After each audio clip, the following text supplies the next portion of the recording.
hindi naman po nabuo yan sila, ang pangalan po ni Grace? Ano yung alias ni Grace? Benito. Yun, Benito. Hindi naman nabuo yan na sila na eh. Ang talagang grupo po niyan ay si ano lang, si 29, si Kelly Ong, si Rovic. Hindi pa siya gumagamit ng Sherlock noon.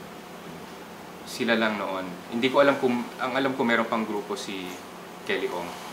Basta nung time na yun, tinatanong ko kung sino si Kelly Ong. Hindi ako sinasagot. Tapos lagi lang sinasabi, mas maganda, walang nakakaalam kahit sino.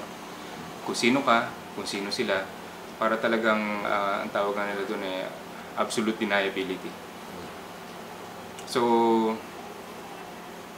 kahit na na-confirm ko na kay Rovic din kung sino si Kelly Ong, hindi pa rin kinonfirm ni 29. Nung tinanong ko, si ano po pala yun, si Joy Yuson po. Hindi siya sumagot. So, nalaman ko na talagang ganun nila strictly ni-implement yung anonymity ng bawat isa.